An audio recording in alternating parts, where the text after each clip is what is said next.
अब ये क्वेश्चन बहुत ही जबरदस्त क्वेश्चन है, बहुत ही बढ़िया क्वेश्चन, ध्यान से देखेंगे इसको। दो पानी के नल एक साथ एक हौज को 9 से 3/8 घंटों में भर सकते हैं। बड़े व्यास वाला नल हौज को भरने में कम व्यास वाले नल से 10 घंटे कम समय लेता है। प्रत्येक द्वारा अलग से हौज को भरने के समय ज्ञात कीजिए। बहुत ही जबरदस्त क्वेश्चन है, ध्यान से देखेंगे। दो पानी के नल हैं, एक थोड़ा बड़ा है एक छोटा है, दोनों एक टैंक में पानी भर रहे हैं। टैंक को भरने में वो 9 से 3/8 घंटों का समय लेते हैं, दोनों मिलकर के भरते हैं तो, और अलग अलग भरते हैं तो बड़ा वाला जो नल है छोटे वाले से 10 घंटे कम में भर देता है। वो छोटा वाला मतलब बड़े वाले से 10 घंटे ज्यादा लेता है अगर अलग अलग चला करके भरें तो, कि केवल बड़े वाले से ही भर रहे हैं, एक बार केवल छोटे वाले से ही भर रहे हैं तो छोटे वाले में बड़े से 10 गुना ज्यादा समय लगता है। तो अब हमें बताना है कि अलग अलग अगर वो भरना शुरू करें, केवल बड़ा वाला भरना शुरू करें तो बड़े वाले नल से कितना समय लगेगा, और केवल छोटा वाला नल चालू करें तो उससे कितना समय लगेगा। अकेले अकेले काम करें तो, मिलकर के तो दे रखा है उसने, मिलकर के काम करें तो इतने घंटों में भर देंगे, लेकिन अकेले अकेले काम करें तो कितने घंटों में वो हौज भर पाएगा, ये हमें बताना है। शुरू करेंगे, देखो कैसे शुरू करना है। यहां पर बहुत ही जबरदस्त क्वेश्चन है ये। हमें छोटे वाले नल का मान लेना चाहिए कि कितने घंटे में वो भर रहा है, क्योंकि बड़े व्यास वाले नल जो है हौज को भरने में कम व्यास वाले नल से 10 घंटे कम समय लेता है। तो बड़ा व्यास वाला हम मानेंगे तो छोटे वाले का हिसाब से मानेंगे ना, छोटे वाले से 10 घंटे कम ले रहा है बड़ा वाला, तो हम एक काम करते हैं छोटा वाला मान लेते हैं। माना कम व्यास वाला नल हौज को भरने में x घंटे का समय लेता है, अतः बड़े व्यास वाला नल हौज को भरने में कितना समय लेगा, कम व्यास वाले नल से 10 घंटे कम, तो इसका मतलब x माइनस 10, x वो ले रहा था, ये x माइनस 10 घंटे का समय लेता है।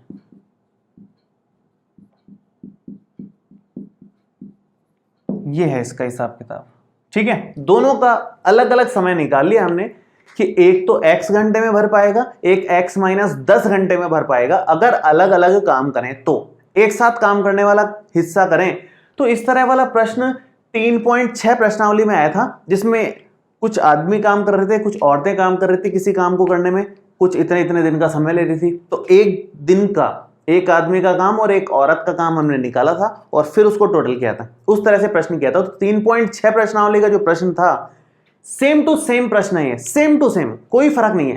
देखो मैं करता हूं इसको आगे। अब यहां पर एक एक घंटे का काम निकाल लो, वो तो दिनों में चल रहा था वो वाला प्रश्न, तो ये घंटों में चल रहा है। तो जब भी इस तरह का क्वेश्चन आए कि दो लोग मिलकर के एक काम कर रहे हैं, अलग अलग कितने दिन में कर देंगे या कितने टाइम में कर देंगे ये बताना है, तो इस तरह के प्रश्न में हमेशा आप एक घंटे का या एक दिन का काम निकालो उनका और फिर उसके हिसाब से कैलकुलेट करो। तो यहां पर आप लिखोगे कि कम व्यास वाले नल का एक घंटे का काम, भाई टोटल x घंटे में काम कर रहा है तो एक घंटे का काम 1/x हो गया उसका, और बड़े व्यास वाले नल का एक घंटे का काम कितना होगा, 1/x माइनस 10। ये एक घंटे में इतना काम कर देता है, ये एक घंटे में इतना काम कर देता है। दोनों मिलकर के हौज को कितने देर में भर रहे थे, दोनों नलों द्वारा हौज भरने का समय वो था हमारा 9 से ही 3/8 घंटे, जिसको थोड़ा सा हल कर लें अगर तो 9 × 72 और 3 75/8 घंटे का समय है ये, कुल इतना समय लेते हैं। तो दोनों नल एक घंटे में कितना हौज भरेंगे, दोनों नलों द्वारा एक घंटे में भरा गया हौज, एक घंटे में कितना हौज भर जाएगा। मान लो कि टोटल हौज को भरने में 10 घंटे लगते तो एक घंटे में कितना हौज भरेगा, 1/10 हिस्सा ही भरेगा ना। ये हमारा हौज है और इसको भरने में 10 घंटे लग रहे हैं पूरा, तो एक घंटे में कितना भरेगा, 1/10 भाग ही भर पाएगा वो। तो वही काम कैसे कर रहे हैं हमने, 1/, कर देते हैं। मतलब जैसे इसमें भी 1/1 किया वैसे इसमें भी 1/, करेंगे। सेम लॉजिक है। पूरा हौज भरने में 10 घंटे लग रहे हैं, 1 घंटे में इतना हौज भरेगा, अगले 1 घंटे में इतना भरेगा, अगले 1 घंटे में इतना भरेगा, ऐसे 10 हिस्से चलते जाएंगे 1-1 घंटे के। तो यही काम करना है, दोनों नलों द्वारा 1 घंटे में भरा गया हौज कितना होगा, 1/75/8, इसका मतलब हो गया 8/75, ये आपका आएगा। अब इस 8/75 को इस्तेमाल करना है, कैसे इस्तेमाल करोगे, मैं ये तो हटा देता हूं। इस तरह से करोगे कि 1 घंटे का इसका काम और 1 घंटे का इसका काम मिलकर के 8/75 हो रहा है। तो आप यहां पर लिखोगे कि 1 घंटे का इसका काम मतलब 1/x और 1 घंटे का इसका काम 1/x-10, दोनों 1-1 घंटे काम करें तो ये हौज भरता है 8/75। छोटा वाला नल 1 घंटे चला प्लस बड़ा वाला नल भी 1 घंटे ही चला एक साथ, और दोनों मिलकर के 8/75 हिस्सा भर दिए हौज का 1 घंटे में। इससे अब आगे का काम हो जाएगा, एलसीएम वेलसीएम लेके हम आगे इसको सॉल्व कर लेंगे। मेन मुद्दा था वहां तक पहुंचने का जो इस तरह से किया है हमने। मैं एक बार फिर से रिपीट कर रहा हूं क्योंकि उसके आगे का काम इतना मुश्किल नहीं है, हमने किया है कई बार। जब भी इस तरह के प्रश्न आए जिसमें दो अलग अलग लोग मिलकर के किसी एक काम को कर रहे हैं और दोनों के मिलकर के किए गए समय दे रखा हो, अलग अलग समय निकालना हो कि अकेला ये इंसान इस काम को करे तो कितना समय लेगा, अकेला ये इंसान इस काम को करे तो कितना समय लेगा। इंसान की जगह नल है तो भी सेम बात है, कोई फर्क नहीं पड़ता। एक बड़ा साइज का नल है, एक छोटे साइज का नल है। बड़े साइज का नल छोटे वाले से नल से 10 घंटे कम में काम कर देता है, तो हमने मान लिया कि छोटा वाला जो है वो x घंटे में काम कर देगा, बड़ा वाला x-10 घंटे में ही काम कर देगा। लेकिन जब भी इस तरह के प्रश्न आए तो एक एक घंटे के हिसाब से लास्ट में समीकरण बनानी है। 1 घंटे की मान लो या दिनों में क्वेश्चन चल रहा है तो 1 दिन का काम के हिसाब से मानेंगे, फिलहाल घंटों में चल रहा है तो कम व्यास वाले नल का 1 घंटे का काम निकाल लो। भाई कम व्यास वाला नल अगर मान लो 20 घंटे में भर रहा है तो 1 घंटे में 1/20 वाला हिस्सा ही भरेगा, तो 1 ले जाना होता है, कहने का मतलब बस इतना ही है। ओवरऑल हर सिचुएशन में 1 लेके जाना होता है। तो इसका 1 घंटे का काम 1/x, इसका 1 घंटे का काम बड़े वाले का 1/x-10, और दोनों का मिलकर के जब इतने घंटे में काम हो रहा है, इतने घंटे मतलब 75/8, तो मिलकर के 1 घंटे में कितना काम होगा, 1 कर दो इसको भी, वो 8/75 हो गया। तो तीनों 1 के हिसाब से ले लिए, 1 घंटे के हिसाब से ले लिए, तो 1 घंटे में इन दोनों का मिलकर के काम हो रहा है इतना, तो इन दोनों को मिलाकर के इतने के बराबर कर दिया। ये तरीका है 1 घंटे वाला काम निकाल करके आगे हल करने वाला। मतलब बहुत ही जबरदस्त क्वेश्चन है इस तरह का। आगे करते हैं इसको, एलसीएम लो, आंसर आ जाएगा, कोई मुश्किल बात नहीं है। एलसीएम लेंगे अगर इसको तो x और x-10 आ गया, और ये 8/75 तो ऐसे कैसे है, ये बनेगा x-10 और ये प्लस में x, ये हो गया 2x-10 और नीचे x-10x x² और इक्वल में 8 और ये 75। ठीक है, थोड़ा सा काम हल करने का हम कर सकते हैं, थोड़ा क्रॉस मल्टीप्लाई कर लो, इसको इधर ले लो, तो 75 गुणा 2x 150x हो जाएगा, 75 गुणा 10 750 हो जाएगा, और बराबर में ये इधर 8 से गुणा होगा, ये दोनों 8 से गुणा होंगे तो 8x² और माइनस में 8 गुणा 10x हो जाएगा 80x। ठीक है, सब कुछ एक तरफ ले लो, सब कुछ उस तरफ ले जाओ, उस तरफ लेके जाओगे तो 8x² माइनस का 80x, इधर तो 0 बचेगा, उधर जाएगा सब कुछ, तो माइनस का 150x और प्लस का 750 हो गया। कितना बनेगा 8x² और इन दोनों को मिलाकर के आप लिख सकते हो 15 और 8 होता है 23, 230x और प्लस में 750, 0 आप इधर लिखो या इधर लिखो कोई फर्क नहीं पड़ता। इसको हल करना है, इसको हल करने के लिए आप एक काम और कर सकते हो, यहाँ पर ये 2 से भाग जा रहा है पूरी लाइन अगर 2 से भाग जा रही है तो 2 से भाग दे दो, 2 कॉमन ले लो, मतलब 2 कॉमन लो तो 4x² माइनस में ये बनेगा 115x प्लस में 750 में 2 का भाग देंगे तो ये बनता है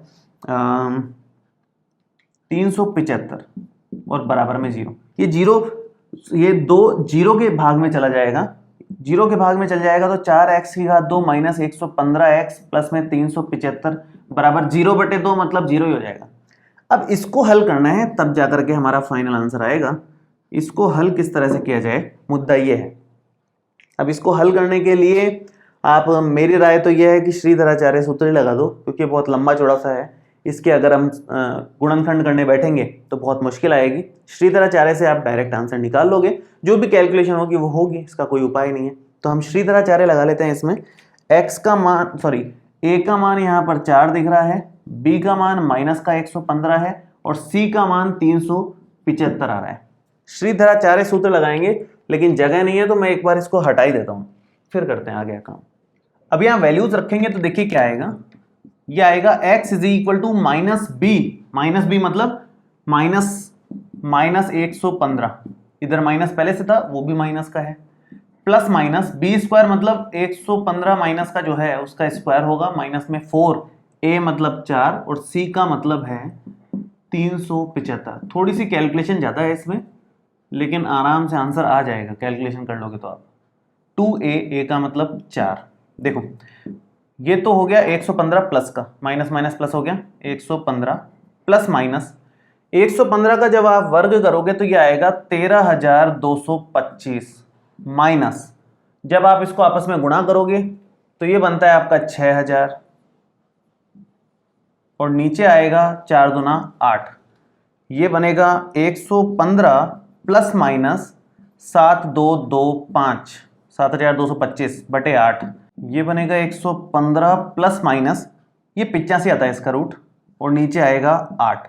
अब एक बार प्लस साइन ले लो, एक बार माइनस साइन ले लो, तो 115 प्लस 85 बटे 8 और 115 माइनस 85 बटे 8, इसको थोड़ा हल करें तो ये 200 बटे 8 हो गया और ये अपना 30 बटे 8 हो रहा है, जिसका मतलब आ गया एक आंसर तो 200 बटे 8। 200 बटे 8 का मतलब हो गया यहाँ पर 25 और ये अगर 30 बटे 8 करोगे तो 15 बटे 4, 15 बटे 4 का मतलब होता है 3.75। ये दो आंसर आए यहाँ पर।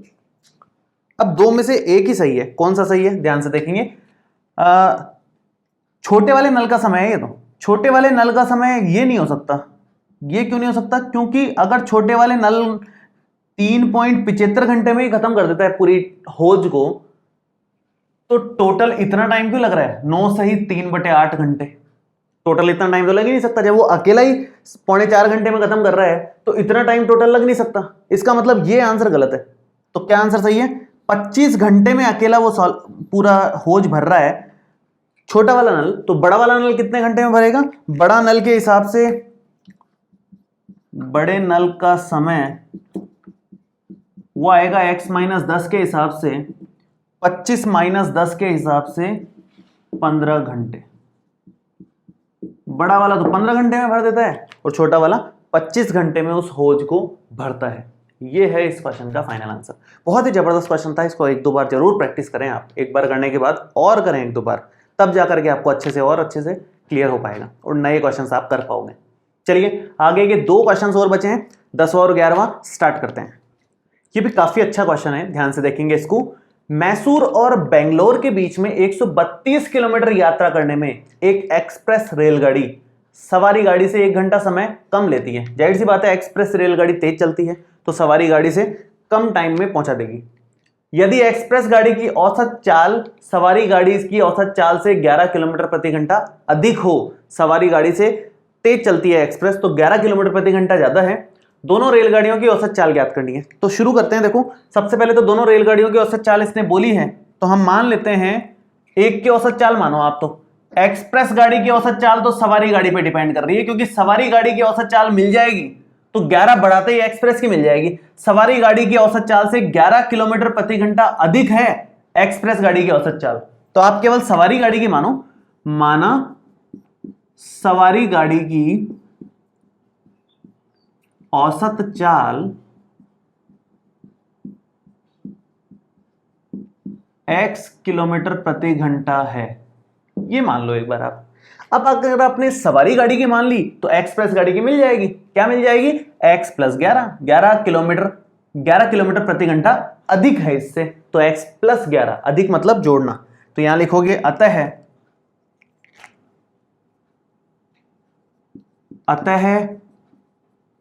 एक्सप्रेस गाड़ी की औसत चाल बन जाएगी x प्लस 11 किलोमीटर प्रति घंटा है। ठीक है, औसत चाल दोनों की मिल गई है। दूरी हमें पता है, यहां लिखो आप कि दूरी हमें पता है 132 किलोमीटर है टोटल।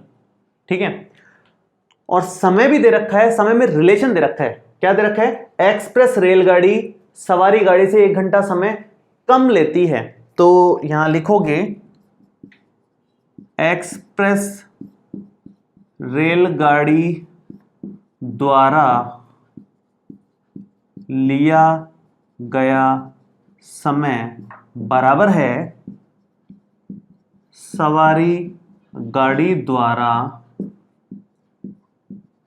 लिया गया समय -1 घंटा कम ले रही है भाई। एक्सप्रेस रेलगाड़ी सवारी गाड़ी से 1 घंटा कम ले रही है तो -1 कर दिया सवारी गाड़ी के समय में से एक्सप्रेस गाड़ी का समय। अब समय आपको निकालना है, इसी से सारा खेल है आगे का। समय का सूत्र आपको लगाना पड़ेगा। मैं यहां लिख देता हूं क्या सूत्र होता है समय का। ये हमने बहुत क्वेश्चंस में यूज लिया है, दूरी बटा चाल। ये आपको रटा हुआ होना चाहिए, जिसकी मदद से हमने अब तक 5-7 क्वेश्चन कर लिए हैं लगभग, तीसरे और चौथे चैप्टर में मिला करके। शुरू करेंगे। देखो आगे दूरी हमें फिक्स दे रखी है 132, तो 132 तो यहां लिखोगे बटे में चाल। चाल एक्सप्रेस रेलगाड़ी की x + 11 बराबर सवारी गाड़ी द्वारा लिया गया समय। समय वही दूरी बटा चाल, तो दूरी तो 132 ही है, उसमें कुछ सोचना नहीं है। चाल सवारी गाड़ी की आएगी यहां x और -1। अब जब इस तरह के प्रश्न आ जाएं जिसमें ऊपर चीज कॉमन आ रही है, तो उसको एक तरफ लेकर के कॉमन लेकर के हल करना आसान पड़ता है। इसलिए मैं इसको एक तरफ ले रहा हूं ताकि ये कॉमन आ जाए और इसको फिर हम हल कर लें। 132 और ये x + 11 माइनस में 132 और ये नीचे x बराबर में -1 चल रहा है। अब इसको थोड़ा सा एलसीएम ले लेते हैं इस तरफ लेफ्ट साइड, फिर देखते हैं क्या आता है। 132 पहले तो कॉमन लो, फिर एलसीएम लेंगे। 132 अगर यहाँ कॉमन आता है तो ये बनता है 1/x + 11 माइनस, इधर से भी 132 बाहर तो 1/x रह गया और बराबर में -1 चल रहा है। अब देखो कितना बनेगा, एलसीएम लें अब आराम से। एलसीएम लेंगे तो ये x + 11 भी आएगा और x भी आएगा, इधर तो x बचेगा, माइनस में x + 11 आ जाएगा। ब्रैकेट इसलिए लगाया है क्योंकि बाहर माइनस है। इसको खोलेंगे तो ये x - 11 और नीचे x से गुणा करेंगे तो x की घात 2 प्लस में 11x बन जाएगा, बराबर में -1 आ रहा है। इसको आगे बढ़ाएं तो x से x तो कट रहा है, यहां पर ऊपर 132 को 11 से गुणा करते हैं तो ये बनता है 2 और 5 4 1, माइनस का ये बचेगा, ठीक है। और x² प्लस में 11x यहां आ रहा है, बराबर में -1 आ रहा है। अब यहां पर इसको माइनस से माइनस तो पहले हटा लो, उसके बाद ये x² + 11x उधर लेके जाओ तो ये बनेगा 1452 बराबर x² प्लस में 11x। इसको उस तरफ ले लो तो ये x² प्लस में 11x माइनस में 1452 बराबर में 0। ये हमारी फाइनल समीकरण आ गई, जिसको हल करते ही दोनों रेलगाड़ियों की औसत चाल हमें मिल जाएगी। x मिल जाएगा तो x + 11 करने से दूसरा वाला भी मिल जाएगा। अब मेन बात यह है कि इसको सॉल्व कैसे करें, इसको हल कैसे करें। ये इतना छोटा नहीं है क्योंकि 1452 लेके आना है। 1452 लाना छोटा मोटा काम नहीं है, तो इसको हल करने के लिए या तो इसके गुणनखंड आप समझ पाओ कि क्या आएंगे।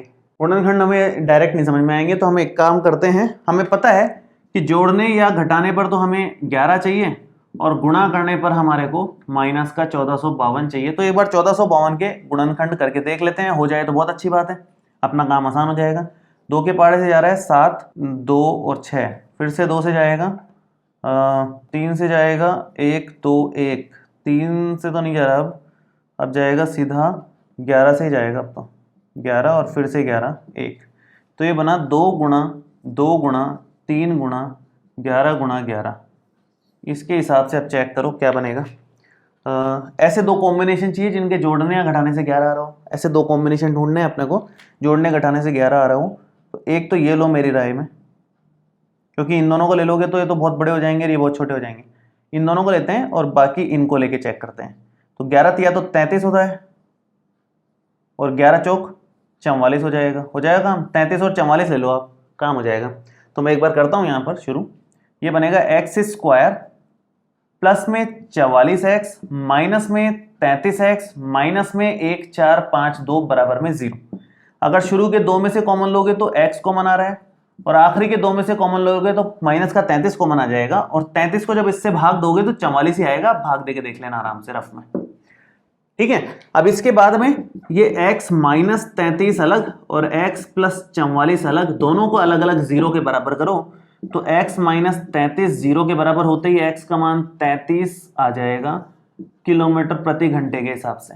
और ये x प्लस 44 को जब आप 0 के बराबर करोगे तो x का मान माइनस का 44 आएगा, जो कि हमारे काम का बिल्कुल नहीं है। क्यों? क्योंकि x क्या है? औसत चाल। औसत चाल ऋणात्मक हो नहीं सकती, इसलिए हमारे काम का नहीं है। तो हमारे काम का क्या है? 33 किलोमीटर प्रति घंटा। तो सवारी गाड़ी तो 33 किलोमीटर प्रति घंटे की चाल से चल रही है और एक्सप्रेस गाड़ी 33 प्लस 11 मतलब 44 किलोमीटर प्रति घंटे की चाल से चल रही है।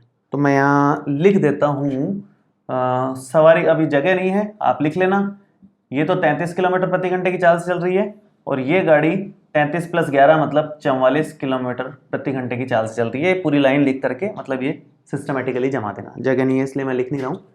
ठीक है, काफी अच्छा क्वेश्चन था। वैसे आपको मेन जो क्रंच है ना वो इस लाइन में है, सारा का सारा, उससे आगे बढ़ना है। हमेशा जब भी दूरी चाल इस तरह के क्वेश्चंस आए तो ये फिक्स्ड है, ये फॉर्मूला लगेगा ही लगेगा, इसके अलावा किसी से नहीं हो सकता क्वेश्चन। फिक्स्ड है ये। ऐसे अपन ने 5-6 क्वेश्चंस ऑलरेडी कर लिए हैं। मेरे ख्याल से अब आपकी अच्छी प्रैक्टिस हो गई होगी। तीसरी और चौथी प्रश्नावली में इस तरह के काफी क्वेश्चंस हैं। ठीक है, चलिए लास्ट 11वां क्वेश्चन करते हैं। देखिए 11वां है, दो वर्गों के क्षेत्रफल का योग 468 मीटर स्क्वायर है। यदि उनके परिमापों का अंतर 24 मीटर हो तो दोनों वर्गों की भुजाएं ज्ञात कीजिए। दो वर्गों की भुजाएं पूछी है। हालांकि हम लोग केवल x से काम चला सकते हैं, लेकिन बेहतर है कि आप x और y दो ले लो, इससे आपको थोड़ा आसान हो जाएगा। लास्ट में वो x में कन्वर्ट हो जाएगा, द्विघात बन जाएगी अपने आप ही। जैसे मैं दो वर्ग यहां बना देता हूं, एक बार दो वर्ग यहां बना देते हैं। इस तरह के दो वर्ग हैं, अलग अलग वर्ग हैं। एक की भुजा मान लो x मीटर है और एक की भुजा मान लो y मीटर है। ठीक है, तो इसका क्षेत्रफल हो जाएगा x की घात 2, इसका क्षेत्रफल हो जाएगा y की घात 2 और परिमाप, इसका परिमाप अगर आप निकालो तो परिमाप 4x आएगा। x x x x मिलके 4x, परिमाप मतलब पूरी बाउंड्री, उसको परिमाप बोलते हैं। और इसका परिमाप अगर आप निकालो तो 4y आएगा। अब क्वेश्चन में क्या बोला है कि एक तो दो वर्गों के क्षेत्रफलों का योग 468 है, तो क्षेत्रफलों का योग प्रश्न में दिया हुआ है 468। क्षेत्रफलों का योग मतलब x स्क्वायर और y स्क्वायर को टोटल कर लो तो 468 आएगा।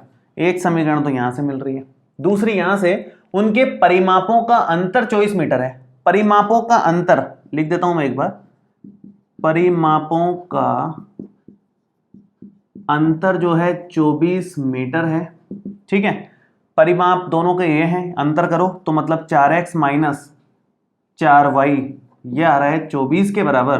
तो 4 अगर कॉमन लो तो ये x माइनस वाई बराबर 24 आ रहा है। 4 अगर उधर भाग में दो तो 24/4 हो जाता है 6 के बराबर। 24/4 6, तो x माइनस वाई का मान आ गया 6 के बराबर। अब यहां से आप एक काम कर सकते हो, आसान पड़ेगा अपने को। अगर यहां से x का मान आप निकाल लेते हो, ये समीकरण नंबर 2 देते हो एक बार, तो बाकी एक बार यहां से x का मान निकाल करके y को उधर भेज करके x का मान यहां पर रख दो, आपका काम हो जाएगा। ठीक है, तो समीकरण 2 से हम लोग मान निकाल लेते हैं x का। यहां से आगे बढ़ेंगे तो x का मान आ गया y प्लस 6, समीकरण नंबर 3। समीकरण 1 में मान रखने पर, समीकरण 1 में मान रखेंगे x की घात 2, जिसका मतलब हो गया y प्लस 6 की घात 2 प्लस में y की घात 2 बराबर में 468। बस इतना, सॉल्व कर लो आगे, इसको आराम से हल हो जाएगा।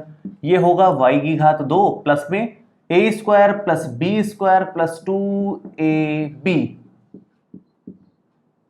a प्लस बी का होल स्क्वायर होता है ना, उस तरह से बोला है, या x प्लस वाई का होल स्क्वायर बोल दो, एक ही बात है।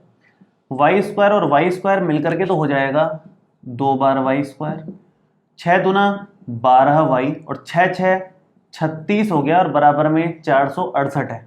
अब एक काम कर सकते हैं, 36 को उधर ले जाओ माइनस में, तो ये बन जाएगा 2y स्क्वायर प्लस में 12y बराबर में 468 माइनस 36। कितना बनेगा ये? 468 में से 36 माइनस होगा तो 432 बचेगा और यहाँ पर 2y स्क्वायर प्लस में 12y आ रहा है। ये बनेगा हमारा, 2 कॉमन ले लें अगर तो y स्क्वायर प्लस में 6y और बराबर में 432 है।